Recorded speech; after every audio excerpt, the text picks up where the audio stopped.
O podcast que você ouve agora é uma produção da Central 3.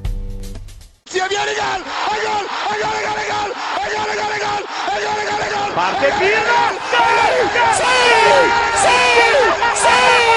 ¡Qué vittoria! ¡Qué vittoria! Non lo so che ha segnato, ma chi se lo frega! Tardelli!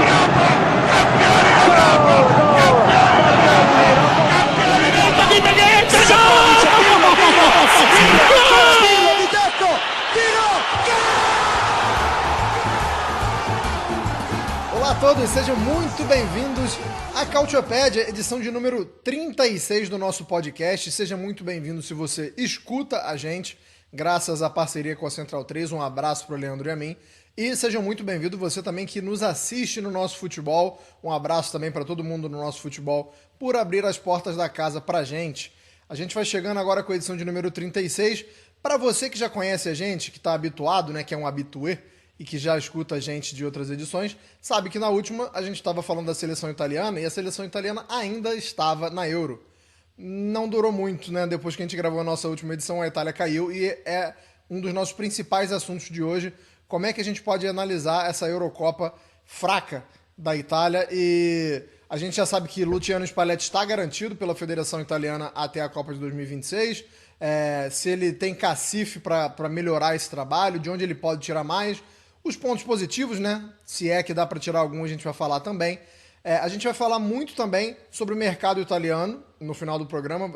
A Lazio passando por uma reformulação enorme, né? A gente não tem nenhuma garantia de quem fica, de quem chega. É uma loucura no mercado da Lazio. Vamos falar sobre o mercado do Napoli, que está reforçando principalmente sua retaguarda, né? A defesa do Napoli sendo bastante reforçada. E vamos falar também sobre o Como.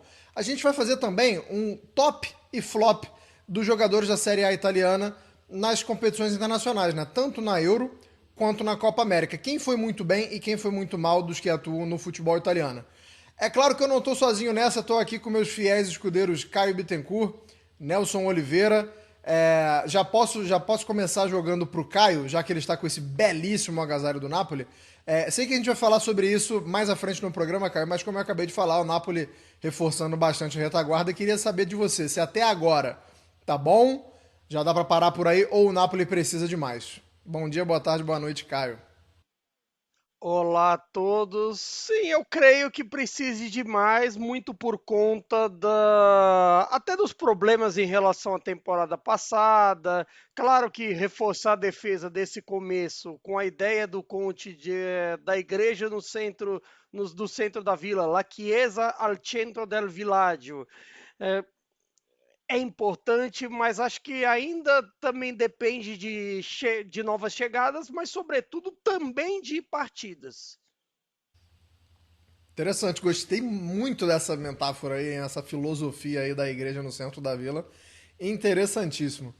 Nelson Oliveira, a gente, como eu acabei de falar, a gente fala sobre o mercado, a Fiorentina apresentou um jogador hoje. Eu vou pegar esse gancho já que você está vestindo essa belíssima camisa da Fiorentina, e você pode inclusive fazer um jabá de como o pessoal consegue essa camisa da Fiorentina, mas a apresentação do Moisequinho lá em Florença hoje não foi muito legal não, né, Nelson? Bom dia, boa tarde, boa noite. Olá a todos. Pois é, a apresentação do Moisequinho na Fiorentina não foi boa. Ele simplesmente não acertou no alvo, né? Então, acho que isso diz muito sobre o fato de ele não ter feito nenhum gol nessa última temporada.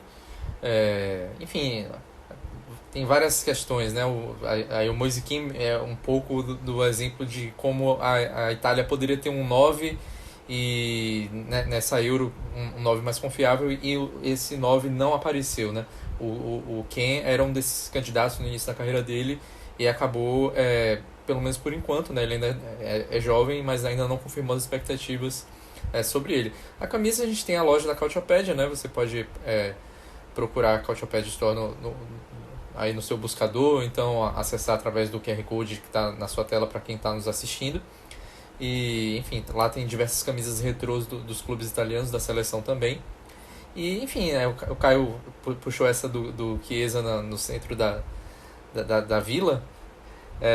Enfim, talvez quem não saiba, não tem um Chiesa de fato no centro do projeto do Napoli, né? É uma possibilidade aí de mercado, a gente vai discutir um pouco daqui a pouco. Tudo está conectado. Me senti agora. Eu já estava acessando, faça isso você É também. isso, o Caio já tava com o celular ali. Me senti agora na série Dark, a gente conseguiu ligar tudo ali. Foi na Chiesa, que na verdade é a igreja italiana, mas pode ser que seja o Chiesa que joga na Juventus. A apresentação do Keane foi feia, mas a camisa que você pode conseguir da Fiorentina lá na Calcioped Store é bonita. Então estamos aqui muito bem linkados nesse começo de programa.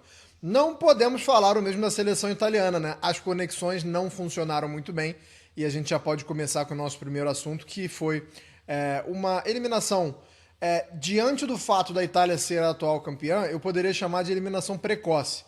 Mas para quem viu os jogos da Itália e para quem acompanhou não só os jogos da Euro, mas até vem acompanhado essa tentativa da Itália de se reformular com o Luciano Spalletti, aí não tá legal, né? Aí a gente pode falar que, como eu acabei de citar anteriormente, as peças não estão conectadas. Nelson, vou começar com você, porque a gente sabia que ia ser um jogo difícil contra a Suíça. A Suíça se mostrou um time extremamente sólido durante a Eurocopa. Para quem tinha dúvidas antes, só confirmou na Eurocopa que não é como diria, falar numa linguagem popular, não é um time que está de bobeira. É um time muito sólido, que sabe muito bem as suas limitações e as suas virtudes. E as virtudes da Suíça acabaram eliminando a Itália. Queria que você falasse especificamente sobre por que a Itália foi eliminada e como foi essa eliminação, o que a Itália não conseguiu fazer. A Itália não conseguiu jogar bola. Eu acho que a gente pode passar desse... Beleza, final do programa. Não, brincadeira. Você chamou a eliminação de precoce, eu chamaria de vergonhosa também. Não por ter caído nas oitavas de final, porque, enfim, a Suíça de fato é uma boa seleção, mas pelo que a Itália não jogou, pelo que a quantidade de invenções que o Spalletti promoveu, né, ao longo da Euro inteira. A gente até já tinha discutido na nossa última edição do fato de ele ter colocado jogadores para jogar que nunca tinham jogado juntos, jogando pela primeira vez, 2 zagueiros canhotos e mais um lateral esquerdo canhoto, não ter aproveitado o fato de quase toda a sua defesa, 9 dos 10 convocados já jogaram ou jogam atualmente em sistemas com 3 zagueiros. Ele preferiu ignorar isso, né? Então, enfim, foi um misto de equívocos, né? E que tornam, inclusive, a permanência do Spalletti beira o absurdo, né, na verdade, porque não apenas o fato de a Itália não ter jogado bola e de ele ter sido o principal responsável, na minha opinião, pela eliminação, mas o fato de ele ter sido completamente Gianpiero Ventura nas suas declarações pós-jogo.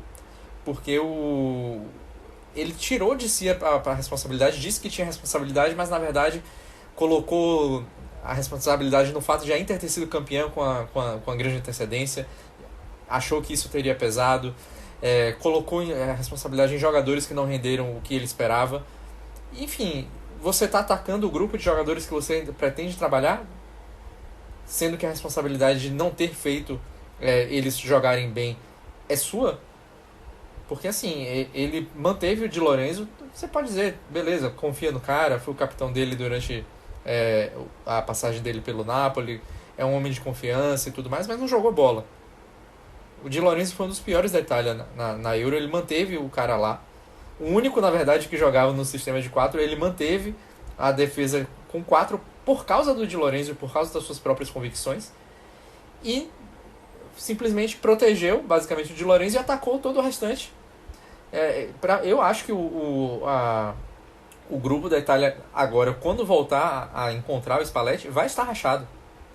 Eu acho que isso vai ser um problema que ele vai ter que lidar. E, enfim, isso é uma complicação que a Itália não estava esperando, porque a Itália tinha um bom ambiente, vinha até antes da Euro anterior, vinha jogando bem, depois com o título isso veio decaindo, né? E o Spalletti não conseguiu fazer a Itália voltar a jogar bem. Então agora vai ter um monte de gente que não está jogando bem de cara amarrada. E o Spalletti lá e o Gabriele Garavina, que é o presidente da Federação Italiana de Futebol. também muito criticado, continua lá. Nenhum dos dois fez a mínima menção de entregar o cargo. Eu acho isso impressionante, principalmente se a gente considera, por exemplo, o último fracasso da Itália em Copas, né? Que na Copa de 2014, o Cesare Prandelli, ele se demitiu depois do jogo contra o Uruguai, sendo que a Itália tinha feito muito mais naquela edição da Copa do Mundo, em que também caiu num grupo da morte. Ele se demitiu e a Itália vinha jogando bem, foi vice-campeã da Euro, estava recuperando um futebol atraente, e ele se demitiu, e o Spalletti não teve essa hombridade. E o Gravina também não. Bom ponto. E, Caio, eu queria puxar só... O Nelson já falou de algumas declarações, né, que beiram um absurdo do Spalletti, mas tem uma declaração dele em específico que eu acho que foi a pior de todas. Quando ele fala que não tinha como fazer mais do que fez. Pelo amor de Deus, né, bicho? Tinha muito, né, Caio, como fazer mais do que foi feito, né? É difícil até acreditar algo de positivo em meio a toda essa gestão. Porque ao mesmo tempo que há a sensação de que se poderia fazer mais e tudo mais, é curioso que depois da eliminação, o Spalletti chega a falar também de que poderia procurar novos jogadores, procurar novos contextos, que sinceramente eu entenderia tudo isso se você de repente perde para a Croácia. Tudo bem, perdeu da maneira que foi da Espanha e tudo mais. Tem algum sentido você pensar nos jogadores, mas talvez com o sofrimento com a Albânia, você vai acreditar exatamente aos jogadores? Você vai acreditar exatamente essa questão com a Suíça? É bem verdade que a Suíça já vem com um projeto já desde a Euro 2020, mas você acreditar isso, talvez só os jogadores, é um pouco simplista, mas também ao mesmo tempo é sinal de um Spalletti que estava até nervoso demais em relação ao ambiente seleção, em relação à cobrança, até o cara que era meio domador da imprensa no período de clubes, e aí você pode falar tanto a passagem pela Roma quanto por Inter e Napoli. De certa forma, na seleção, até o momento, ele não conseguiu isso. Eu não concordo com a ideia dele pedir demissão e tudo mais, porque eu acredito que, de uns tempos para cá, até em comparação com as outras seleções do panteão da Itália, é até difícil falar em panteão, porque de certa forma eu sinto um pouco o jeito da Itália um pouco arrogante, como algumas seleções da elite, a Itália entre elas, isso vale até para o Brasil, para a Argentina, Inglaterra e por aí vai, uma certa forma de que assim, só a Itália pode evoluir, aí falando da Itália, e os outros não podem. A Suíça não pode evoluir com o know-how da Itália, a Albânia não pode, e ninguém pode, assim, vira um destino manifesto da bola, para citar um termo de história americana.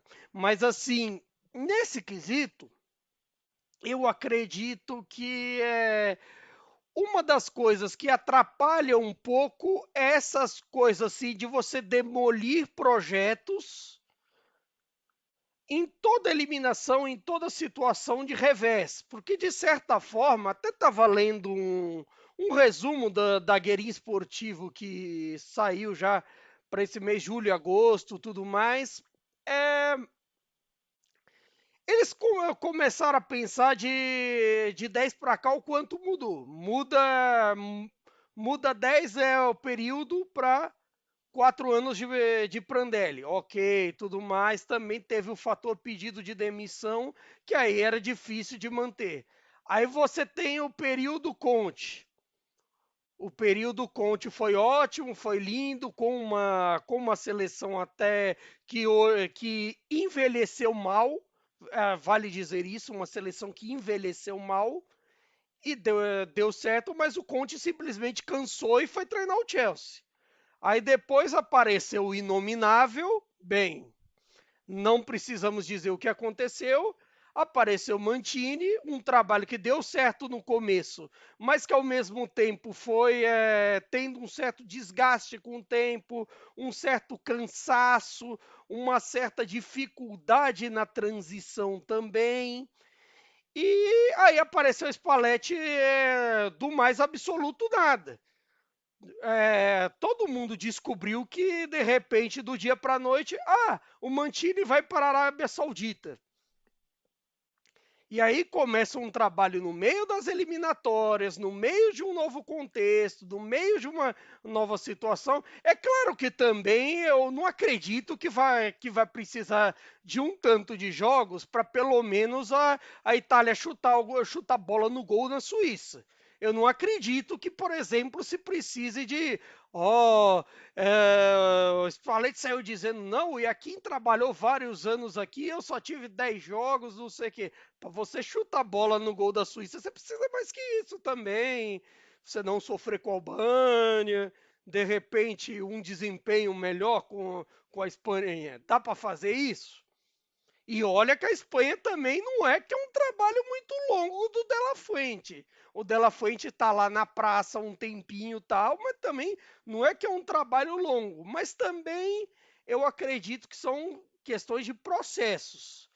Talvez assim, o detalhe, algum ponto assim que se precisa analisar, mas não exatamente as peças em si. Talvez o Gravina, alguma questão aqui e ali, a dirigência tem seus pecados, mas são outras questões para além do básico nesse quesito.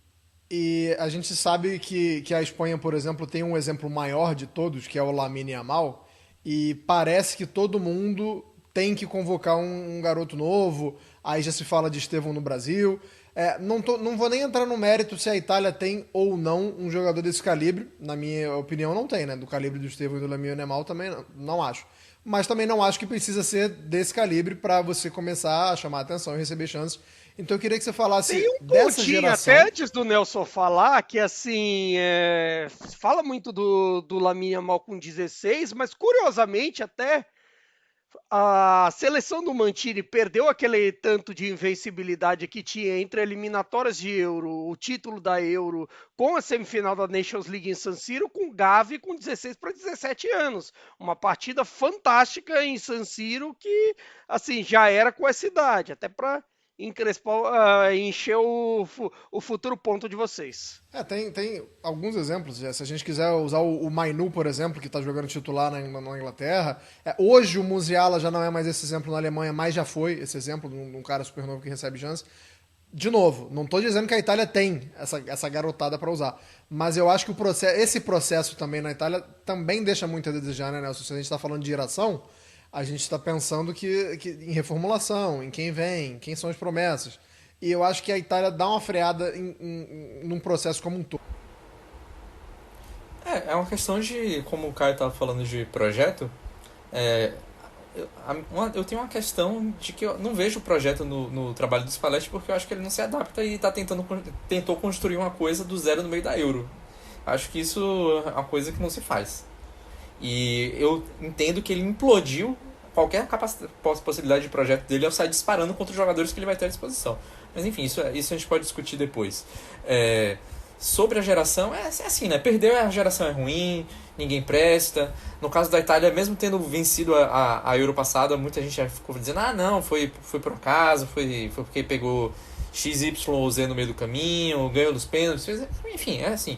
É que nem uma arte que tem aqui num bairro que eu frequento aqui em Salvador, que é só você que não é tóxico, o resto é todo tóxico, todo mundo é ruim, só você que é bom, é assim que funciona, né? Enfim, no caso da Itália, a questão da juventude, a gente não precisa, né? Não precisa sair soltando garoto de 16 anos o tempo inteiro, não é assim que funciona, né? Nem na Espanha, que já tem um certo hábito até de fazer isso, a praxe.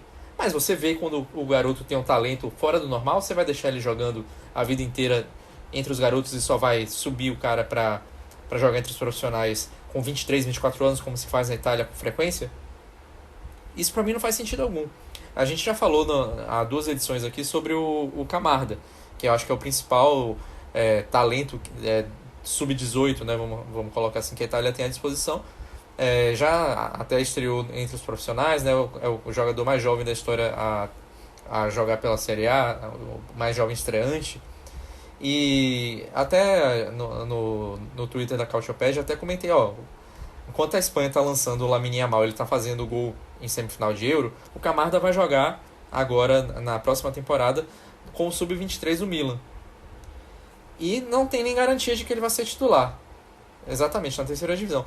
Assim, esse é um exemplo só de como se trata. O Camarda, ele ainda está jogando aí no Sub-23, é uma exceção da exceção, porque o normal ele não estaria jogando no Sub-23.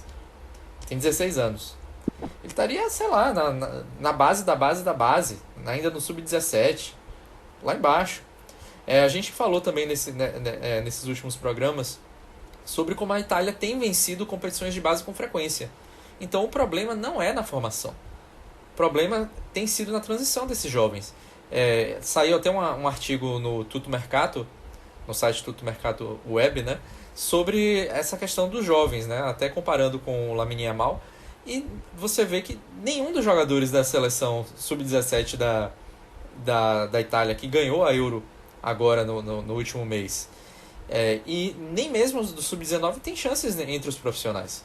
Então, isso do Sub-17 a gente até entende, ainda é uma categoria baixa, mas do Sub-19 ninguém tem jogado nos profissionais, e o jogador do Sub-19 que tem mais participações entre profissionais é um jogador que atua na Alemanha, que é o Fábio Chiarodia, o zagueiro, joga no Borussia Mönchengladbach.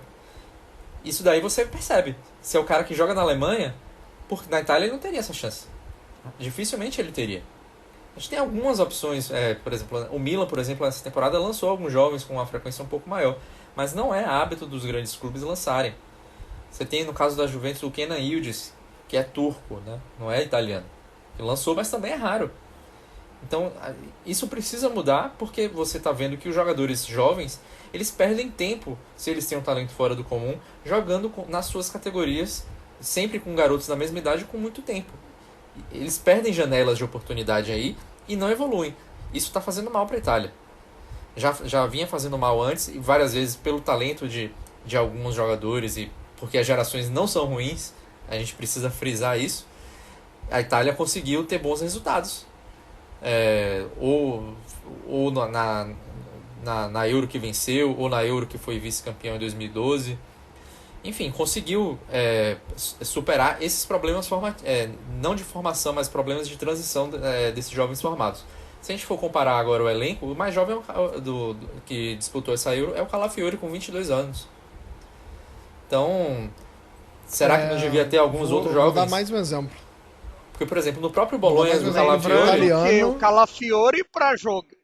O Calafiori para jogar precisou sair e bater lá no Basel. É bem lembrado por esse ponto. E assim, até citando que o mais jovem do Sub-19 tem jogado na Alemanha, é um fenômeno até parecido com os ingleses, que de certa forma, por exemplo, tudo bem, o Bellingham foi por um contexto bem à parte. Você lembra, por exemplo, que o Birmingham City precisou vender ele para o Dortmund para sobreviver, para garantir a sua sobrevivência financeira. Mas assim, também tem jovens que acabam se perdendo e tendo que ir, por exemplo, para a Alemanha. Isso a Bundesliga tem conseguido buscar muito bem, captar, e eu acredito que vai fazer o mesmo com as seleções de base italianas. Você tem, por exemplo, mais um exemplo que é o Doug Nonto, né? Que na Itália ele não jogaria. Eu tenho certeza absoluta que ele não jogaria num time de Série A italiano.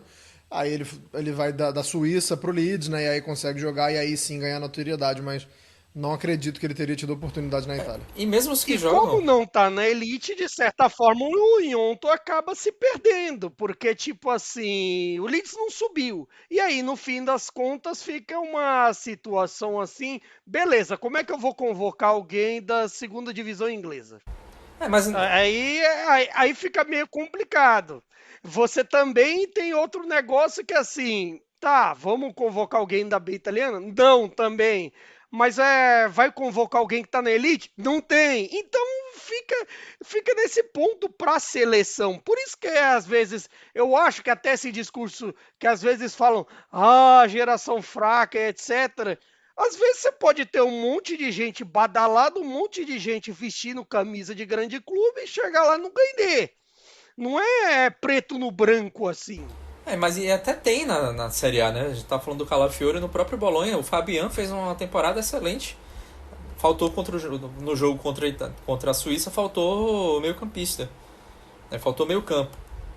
E o Fabian, por exemplo, ficou de fora da Eu Euro. diria que não só contra a Suíça, hein? Então, exatamente. O Fabian fez uma temporada excelente e ainda continua jogando pela Sub-21. Será que é lá que ele devia estar jogando ainda? Eu acho algo assim muito esquisito que se fique adiando a entrada dos jogadores mais jovens na seleção principal, sendo que inclusive o Mancini fez durante a gestão dele vários estágios, né? Convocou milhões e milhões de jovens para fazer treinamentos com a seleção italiana e alguns deles têm talento sim para jogar. Agora parte também dos clubes. A gente já falou várias vezes como os clubes italianos eles são conservadores, muitos deles são conservadores até porque estão em dificuldades financeiras e fazer apostas quando você está em dificuldades financeiras pode te custar às vezes a permanência na Série A e aí a renda, enfim, né, toda a receita que você vai obter na Série B é diferente da Série A, por exemplo. Então, infelizmente nessa temporada esse coro só vai engrossar porque a gente teve o exemplo do Frosinone, que tentou, mesmo com jogadores emprestados, que é outro cenário, mas com jogadores emprestados tentou um negócio diferente e caiu. Então, assim, infelizmente, acho que isso vai servir ainda mais para aumentar o coro da galera que prega isso. Agora, por outro lado, foi a melhor campanha do Frosinone na história dele na Série A, né? E só caiu por causa de 3 minutos. Então, também, o Empoli faz muito bem isso. Que outro time, já que você citou o Frosinone, que foi o time que brigou diretamente com ele para não cair, faz muito. O Empoli é um bom exemplo. E tem vários jogadores jovens, não só italianos lá, que têm jogado com alguma frequência, mas às vezes também na transição para passar para um clube grande. Por exemplo, o Baldanzi na Roma. Será que o Baldanzi já não poderia ter sido testado um pouco mais na seleção? E na própria Roma, será que não deveriam ter insistido um pouco mais nele? Enfim, são questões, né?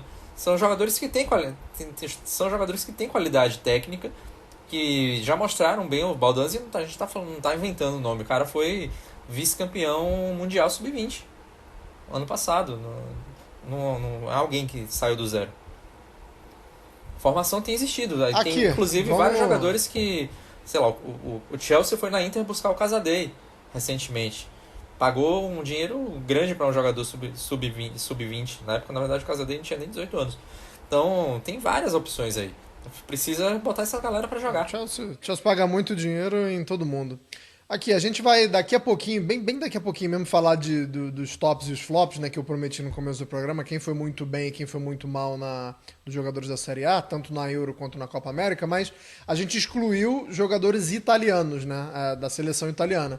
Mas bem rapidinho, top, não tem como fugir muito de Calafiori e Donnarumma, na minha opinião. Acho que esses dois aí foram os tops. Agora, flop, eu vou deixar vocês trazerem todo o leque de opções aí que a gente pode falar quem foram os flops italianos, por favor. Começando por você, Caio.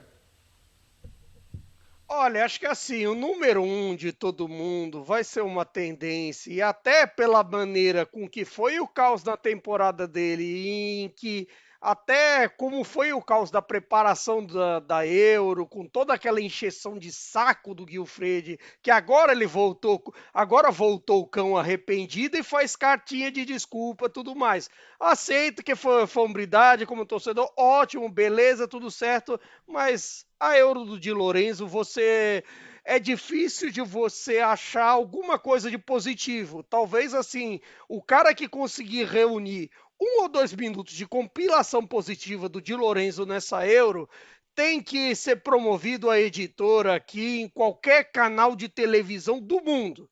cara tem que fazer um filme de Hollywood. Mas dito isso, eu acho que do meio-campo é difícil encontrar quem tenha feito uma Euro satisfatória. Eu acho até que, por exemplo, o Barella foi um pouquinho abaixo do que se esperava, mas também quando a gente espera do Barella é um padrão mundial, porque é o que a gente falou, acho que na edição, eu não lembro se na passada ou na retrasada. A gente pensa que, por exemplo, o Barella é um dos jogadores da seleção italiana que são top em sua posição no mundo. Então acredito que tem a ver com isso. Você tem aquela questão do Jorginho, de vários outros meio-campistas que, assim, na junção toda, né, não só contra a Suíça, mas diante da Espanha e até em alguns momentos que se precisou de construção diante da Croácia, se saíram mal. E aí eu destaco o sistema inteiro de meio campo. Nelson, teu flop. Ou seus flops, no plural, é cabível. Eu acho que no caso do Di Lorenzo, a única coisa positiva na Euro dele foi dizer que ele próprio ter assumido que estava jogando mal, que só estava no time por causa do Spalletti. E isso eu gostei. Ele falou isso, que se fosse outro técnico ele estava no banco. Então foi bom dar fez esse exposed aí do Spalletti sem querer. E enfim, eu acho que os jogadores da Inter não fizeram uma boa Euro, né? No caso do Barella e do Di Marco, a questão física, né? O Barella se machucou logo na semana de preparação, né? E o Di Marco parece que estava também com uma questão física que até tirou ele do jogo contra a Suíça, no final das contas. Estava jogando um pouco no sacrifício. Não fizeram boas Euros, né? O Bastoni mais ali também, assim como o Barella, né? A gente espera sempre o desempenho no ápice, mas também jogando fora de posição, jogando torto pela direita, mostrando alguns pontos positivos no ataque e também muito em recuperação, né? Até ali o final da fase de grupos era o zagueiro que mais roubava bolas. Por quê? Porque a defesa estava tão desorganizada que ele precisava corrigir coisas. Enfim, isso aí você vê como a estatística funciona. E o Darmian também acabou jogando mal contra a Suíça, né? O meio campo, um lado bom dessa Euro, eu acho que a Jorginho não vai ser mais convocado, né? Já tem uma certa idade e não tinha mais tanto motivo, né? Acabou sendo preferido em relação ao Locatelli, que também não fez uma boa temporada, né? Diga-se de passagem, mas enfim. E vamos ter Tonali de volta, né? Então talvez isso seja uma virada de chave aí no trabalho. Tem um ponto que até vale dizer que muito se reclamou do Spalletti ter falado de comportamento, e até a imprensa italiana falou um pouco disso. Nesse caso, eu vou ter que ser um pouco de advogado do diabo com relação ao Spalletti, porque de certa forma você teve a ausência do Tonali, que eu acho que assim afeta um pouco a preparação de um time ideal. E até a suspensão longa do Fagioli, que era uma outra opção para tal. Tudo bem que eu acho que não justificava o Spalletti ter inventado ele na hora H contra a Suíça. E acho que não tinha motivo e tudo mais. Mas, de certa forma, a ausência de ritmo de jogo do Fagioli prejudicou diante da Suíça. E a questão Cristante, eu acho complicado ele ser convocado. Mas. Puxado, hein? Lá, hein? O lance do Fagioli. Então não. O lance do Fagioli aí bota na conta do Spalletti, né? Porque não era pra ter convocado o Fagioli. Você não convoca um cara que fica um tempo. Não é. Nem todo mundo é Paulo Rossi. Então. Tem que arcar com as consequências dos seus atos. E sinceramente, se você for a fundo, assim, hoje deu certo, o Berzo é um eterno, tá no panteão da história da seleção e do futebol, mas assim, você ter convocado o Paulo Rossi àquela altura foi um ato de loucura. Mas acho que ele chegou também a jogar uns jogos antes da Copa, não chegou? Então também tem um pouco isso. E Paulo Rossi já tinha Copa, já tinha sido artilheiro da Série A, é outro departamento. Fagioli podia ser, não tem que ter punição eterna pro cara, mas tava sem ritmo de jogo, deixa pra ele pro pós-Euro, vai se adaptando novamente, mas não era pra chamar. não tem justificativas e tem como a gente se lamentar, mas como o Nelson disse, isso aí foi um problema criado pelos Spalletti, né? Ele não precisava. Muitos flops na seleção italiana. Agora a gente vai chamar você que está assistindo a gente no nosso futebol. A gente vai ter uma artezinha para você saber quem foram, na nossa opinião, os tops e os flops entre os atletas da Série A, tanto na Euro quanto na Copa América. E você que está ouvindo a gente, eu vou cantar todo mundo aqui. Você pode discordar da sua casa, não, brincadeira. Você pode discordar e pode cornetar a gente também nas mídias sociais, mas tá aí a nossa opinião. Não significa que foram os únicos, tá? Pra gente fazer essa lista, por exemplo, a gente bateu cabeça, a gente discutiu, a gente discordou, principalmente na de flops. A lista de flops a gente devia ter pelo menos uns 15 nomes, a gente teve que dar uma reduzida. Mas vamos lá, quem a gente acha que foram os maiores flops, né? Que jogam na Série A, tanto na Copa, na Eurocopa quanto na Copa América.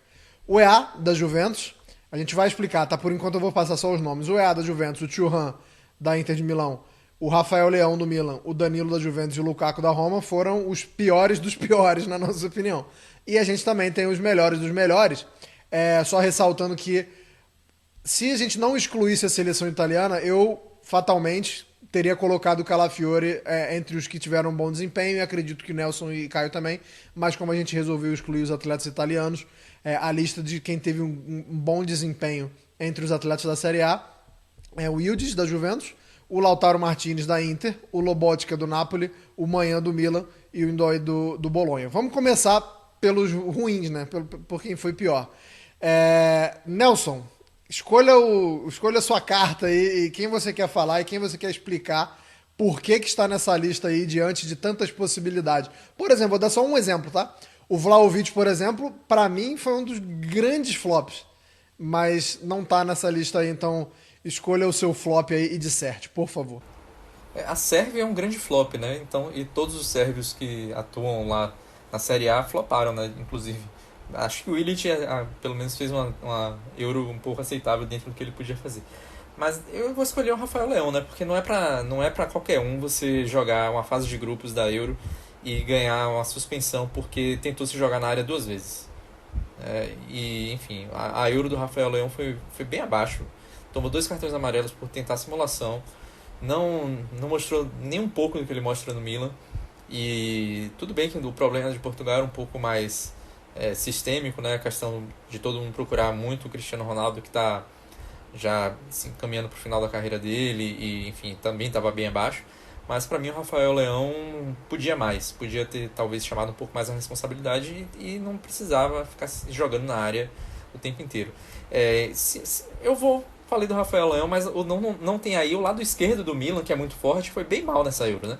O Theo Hernandez também fez uma Euro muito opaca, né? Chegou até a semifinal com a França, mas um futebol bem abaixo também do que ele mostra no Milan. Os dois laterais, né, esquerdos, né, inclusive, da dupla de Milão, existe até uma rivalidade, né? Da torcida do Milan com a torcida da Inter, as duas ficam lá discutindo quem é o melhor da cidade, quem é o melhor do mundo, qual não é. E os dois foram bem mal no final das contas. E acho que dava até pra gente incluir, falando do outro lado, né, do lado direito, dava pro Dumfries tá nesses flops aí também, estava na nossa lista inicial. Caio Bittencourt, pegue seu flop e seja feliz. Olha, vou até citar uma inconfidência que a gente, na hora de programar o programa, de certa forma programar as pautas, a gente acabou discutindo o Lukaku, porque assim, oficialmente o Lukaku agora é jogador do Chelsea, pelo menos por enquanto, ao que tudo indica, vai assim, tudo bem, ele tá prometido para o Napoli, etc, mas enquanto não tem negócio, ele é jogador do Chelsea. De certa forma, enquanto não tem negócio para confirmar a reunião que Lukaku e Antônio Conte tanto querem deles se reunirem no Napoli, enquanto não definirem isso com a venda do Osimhen, esquece. Mas dito isso, o Lukaku gerou uma certa dúvida se não colocava no top 5 ou não. E a gente decidiu que sim, porque, de certa forma, a Bélgica foi decepcionante. O desempenho dele acabou por ser decepcionante até participando menos do ataque do que deveria, menos incisivo do que costumava ser com a seleção belga. É bem verdade que o coletivo não ajudou e tudo mais. E até ressaltando, uma das dúvidas que a gente estava aí, tá um rapaz que a gente pensou em colocar aí, mas preferiu colocar o Lukaku, que é o Barak, tcheco da Fiorentina, que fez uma Euro com a Tchequia desastrosa. Desastrosa porque quando entrava mal e incidia pouco.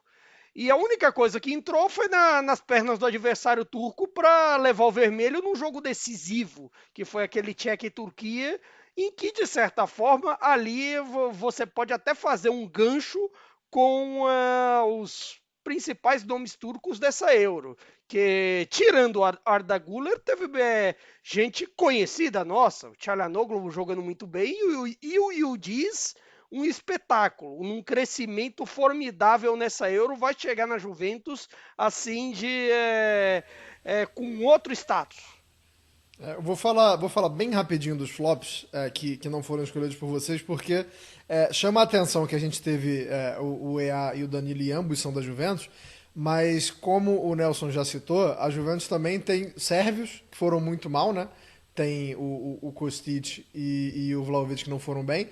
Tem o Rabiot, que também não foi bem. Então, assim, dava pra fazer um top 5 de flop só com a Juventus, mas a gente achou que ia ser muito exagerado e acabou ficando o Danilo e o Thuram aí. Eu acho até que o Danilo ele é bem honesto quando ele expressa o que ele pode oferecer para a seleção brasileira, quais são as preferências dele e onde ele prefere jogar tanto na Juventus quanto na seleção, o que ele pode agregar. Mas acho que é justo que esteja aí, porque a gente está falando de um cara que é capitão da seleção brasileira e é um cara que é uma liderança importantíssima na Juventus também, com faixa de capitão. Então, o holofote é maior, então acho que se justifica colocar ele ali. O EA, sendo muito breve, foi expulso num jogo que definiu a eliminação dos Estados Unidos, né? O EA foi expulso no jogo contra o Panamá, que foi um jogo que os Estados Unidos não vou dizer que não planejava perder, porque ninguém planeja perder, mas era um jogo tido como pontos acessíveis, e foi graças a isso que os Estados Unidos não conseguiu passar da primeira fase. E o Thuram, meu Deus, acho que também se justifica porque vem de uma temporada muito boa e fez uma Euro péssima. E não foi por falta de oportunidade, viu? Deschamps deu as oportunidades, ele não aproveitou. Vamos fazer o mesmo esquema com quem foram os tops, mas dessa vez eu vou começar com o Caio. Caio, escolha entre para dissertar aí sobre o Yildiz, o Lautaro, o Lobotka, o Manhã ou o Ndoi.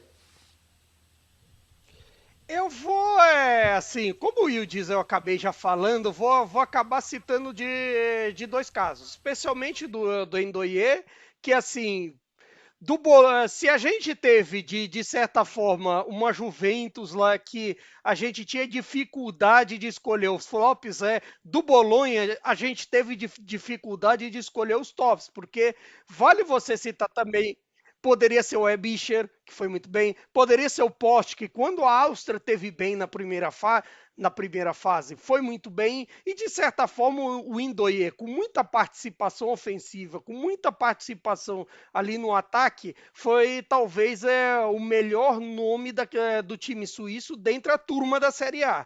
E, de certa forma, promove um crescimento, e eu acredito que tende até a ser mais utilizado nesse Bolonha com o italiano. E o Lobotka, de certa forma, assim, premiou a boa relação que sempre teve ele e o Calzona no Napoli, porque, de certa forma, o Lobotka foi um dos que se salvaram no desastre que foi a temporada 23-24 do Napoli. É bem verdade que bem sobrecarregado defensivamente, e nessa questão eslovaca, acabou que ele não foi menos sobrecarregado, mas ainda assim distribuía bem o jogo e participou bem de um bom time da Eslováquia, que fazia um jogo decente até contra a Inglaterra, mas para citar um outro flop, resolveram colocar o Guillaume, aí estragou tudo. E, de certa forma, até o Lobotka foi o nosso escolhido, porque também vale destacar positivamente a Euro do Kvaratskhelia, que participava muito bem do jogo, construía muito bem com o Mikhail Tatsi, e fazia o papel dele de líder. Claro, dividiu a liderança bem com o Mikael Tatsi, mas participou bem e com mais de uma função que pode até mudar o mercado do Napoli, até mudar as ideias do Conte. Muito possivelmente. Bacana que eu pedi um top pro Caio, ele me deu 2,5, porque ele falou do Kvaratskhelia ainda. Nelson, pode falar do Manhã e do Lautaro se quiser adicionar também, porque como eu falei antes da introdução do tema, a gente tinha listas maiores e deu uma reduzida, então sinta-se livre também para fazer as famosas menções honrosas. Né, Lautaro, simplesmente o artilheiro da Copa América, né? Acho que mantendo, né, a sua fase artilheira aí, né? Já que foi artilheiro também da Série A. E acabou perdendo de novo a vaga, né? Pro Julián Álvares na fase de mata-mata, mas é uma dúvida que o Scaloni tem muito bem, né? Ali para poder trabalhar. Você tem dois grandes centroavantes ali, então acho que é justo ficar rodando, Não né? chega a ser um demérito não, né? Não, e a Argentina, dos últimos tempos, tem produzido muitos grandes centroavantes, né? Na época que tinha o Agüero e ficava ali um revezamento Agüero, Tevez e outros, né? Então faz parte, acho que até os jogadores argentinos também já estão um pouco acostumados com isso. E, enfim, o Manhã acho que fez uma Euro razoável, né? A França teve uma defesa muito boa, também é uma questão ali sistêmica.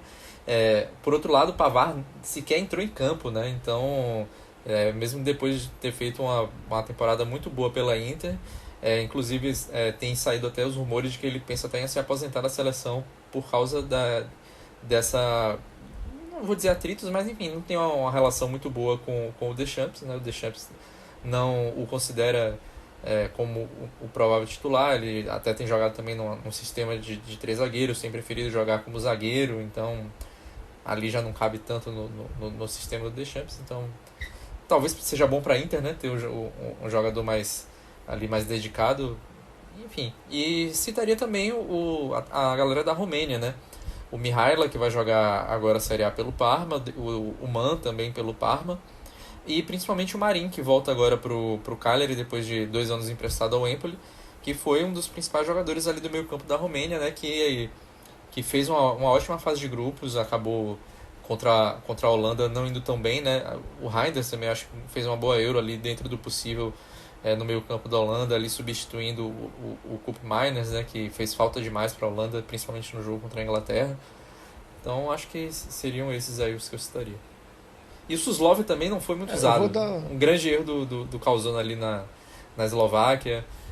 Enfim, poderia ter tido mais. Vou trazer chance. um top bem aleatório aqui que estava na nossa lista. O Bijal da Udinese também. Eu não lembro qual foi uma Euro boa, mas teve um jogo específico que ele arrebentou, foi muito, muito bem.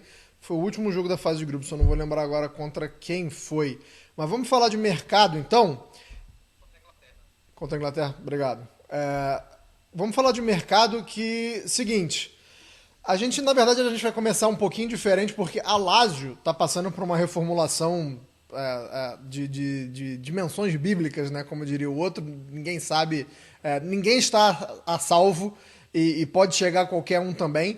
Mas no nosso futebol também, no nosso futebol debate, o Felipe Rolim teve a oportunidade de conversar com um cara, Luiz Mário. Se você acompanha o futebol brasileiro assim no começo dos anos 2000, você vai lembrar do Luiz Mário no Grêmio, no Corinthians.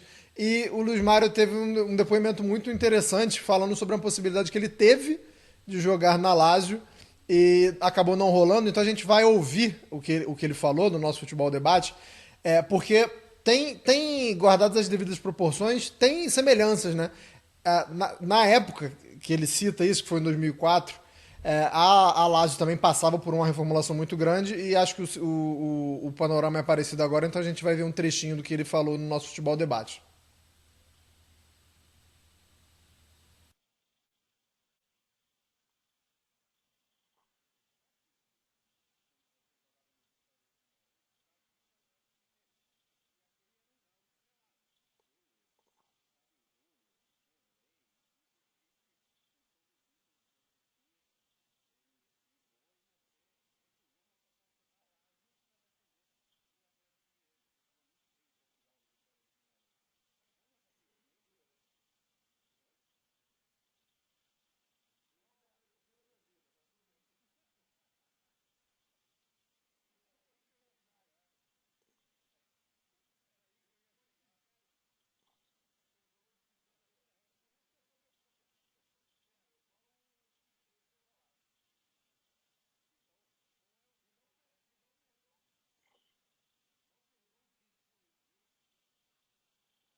Tá aí, então, depoimento. Cara, eu gosto muito desses ICs, né? Tem até uma série da Marvel, né, que eles chamam de What If, que é o que poderia ter acontecido. Eu sou apaixonado nesse tipo de coisa porque o jogador geralmente recebe muita proposta e acaba tendo que escolher uma.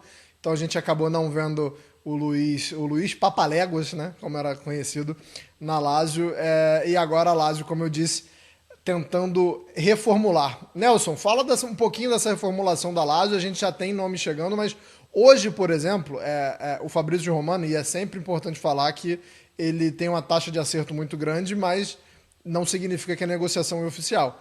E o Fabrício Romano cravando que o Immobile está no caminho do Besiktas. Então fala um pouquinho sobre isso e essa reformulação da Lazio, por favor.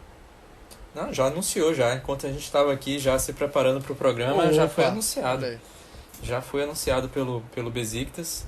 Já teve torcedor chorando no aeroporto pela saída do Immobile, né? Enfim, numa tacada só, simplesmente a Lazio perdeu, né, nessa temporada o Felipe Anderson, o Immobile e o Luiz Alberto, né? E já tinha perdido o Milinkovic-Savic na temporada anterior. Então, é simplesmente reformulação total na Lazio. E é uma reformulação que vai ser difícil, porque o nível dos jogadores que estão sendo contratados não é o mesmo, né? Não são jogadores consagrados, longe disso. Você tem o Tchauná, que foi rebaixado com a Salernitana, foi um dos poucos que se salvaram, mas é uma aposta. E tem o Noslin, que também chegou no Verona em janeiro e foi um dos principais responsáveis por fazer o Verona não caírem para a Série B. E será treinado pelo Marco Baroni, que foi o técnico do Verona nessa campanha, né? Primeira vez que o Baroni vai treinar um time maior na Itália. Tudo bem, o Verona tem um Scudetto, mas um a menos do que o Lazio, mas não dá para comparar os tamanhos dos times, né? Então vai ser uma temporada muito difícil. Tem gente que acha que a Lazio não vai competir por competições europeias, né? Que não vai brigar por isso. Ainda está muito cedo. A gente sabe que o Lotito não gasta dinheiro com contratações. Tem se falado no Nuno Tavares como reforço para a defesa do time, né? É bem provável que vai acertar, né? Tem mais de uma fonte falando que as negociações estão bem avançadas. Mas, enfim, a Lazio vai precisar se dar uma reinventada e eu acho que a busca da Lazio nesse momento é uma busca pelo coletivo. Era um time que tinha individualidades muito fortes que formavam esse coletivo, né, que lideravam esse coletivo na Lazio até antes do Sarri mesmo. E agora é um time muito mais operário. Então, se continuar nessa toada, a gente vai ver se esse time operário vai se sobressair e conseguir brigar por vagas europeias, ou se simplesmente vai ser um time de meio de tabela. E, enfim, o que seria uma decepção para a torcida da Lazio, que há 2 temporadas não vou dizer que estava comemorando, mas que estava se surpreendendo com o vice-campeonato da Série A. Tava jogando a Liga dos Campeões esses dias aí, mas só para passar a régua nesse assunto, você falou que o Lotito não é de gastar e tá perdendo toda essa galera importante e grande na história sem uma grande venda, com exceção do Milinkovic-Savic, mas os outros 3, assim, o Felipe Anderson final de contrato, o Luiz Alberto acho que foi 10 milhões de euros, alguma coisa assim, então nem fez o caixa para ajudar na reformulação. Caio, fala um pouquinho da reformulação na parte da defesa do Napoli, né? A gente só vê o Napoli até o momento, por enquanto, anunciando e encaminhando contratações para o setor defensivo.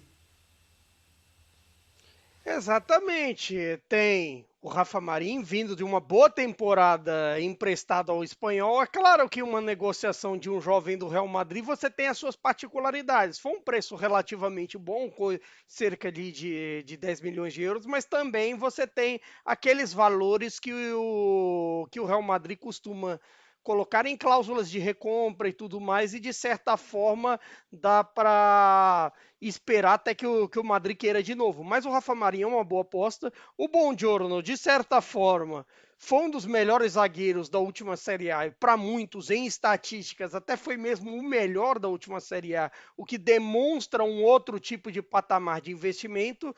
Você tem aquela questão do Mário Hermoso, que até agora não fechou, mas também depende muito de possíveis novas saídas da defesa. É claro que assim, em casos como Juan Jesus e Ostigar, já estamos colocando uma vassoura na porta para eles saírem. Então, de certa forma, se explica. Mas, assim, tem isso. E o Hermoso, você tem um certo ponto que, assim, nos últimos dias se falou muito dele na Inter. Mas, assim, até citaram agora, nesse momento, que a Inter poderia apostar num jovem colombiano, no Cabal do Verona, que poderia também ser um bom reforço e até um preço um pouco mais baixo. Porque, embora o Mário Hermoso esteja sem contrato após ter saído do Atlético, você imagina um mundo de comissões, um mundo de dinheiro para ele e para o seu agente por serem free agents. E claro, no fim das contas, tudo depende do que vai fazer o Osimhen. O que vai fazer o Osimhen pode custear mais jogadores para o Napoli ou não também, até pensando num reforço de meio campo, porque assim, fica dependendo muito de como o Conte vai trabalhar, se vai ter a ideia de um meio armador agora com as saídas do Zielinski e a saída de quem nunca veio, que foi o caso do Traoré. E a gente fica na dúvida também, até por exemplo, porque nessa Euro que o Kvaratskhelia foi utilizado até jogando por dentro. Será que de repente o Conte vai acabar testando ele por dentro? Não se sabe. Mas também, no fim das contas, tudo depende da saída do Osimhen. Não que assim, o Napoli não tem dinheiro. Tem, mas de certa forma, vai assim, até em termos de inscrições para o campeonato e tudo mais. O Napoli não joga a Europa esse ano, mas normalmente você tem essas inscrições e até para você não deixar alguém insatisfeito no elenco, você tem que vender e, claro, repor, assim, a roda vai girando. Está tudo nas mãos do Osimhen. A gente vai chegando ao fim, então, da edição de número 36. Muito obrigado a todos que acompanharam a gente até aqui, que nos ouviu, que nos assistiu. Eu vou deixar aqui, eu vou me despedir, mas para quem está acompanhando a gente no nosso futebol, vai ver o que eu citei, como foi a apresentação do Moise Kean. Lamentável, catastrófica. Para você que está escutando a gente, vai lá no Twitter da Cautiopédia, que o Nelson ele acabou repostando ali o vídeo. Nada mais é do que o Kean tentando chutar a bola em um alvo. Se nem com chuteira o cara consegue chutar uma bola no gol, não à toa foi 0 gol nessa temporada, aí ele vai botar um tênis ali, parece uma ratazana. Para quem tá escutando, para quem tá assistindo a gente no nosso futebol, já dá para ver aí toda a finesse, toda a classe do Moise Kean. E, cara, um monte de criança olhando, eu imagino só aquele burburinho, a criançada assim. Olha só o chute dele. Olha só que bosta. Foi essa a apresentação do Moise Kean, como eu disse pra você que tá escutando a gente no nosso podcast. Cara, não deixa de ir lá não, tá? No Twitter da Cautiopédia, porque vale muito a pena. É com isso aí que eu me despeço. Um abraço a todo mundo. Muito obrigado mais uma vez pela audiência. Arrivederci, tchau.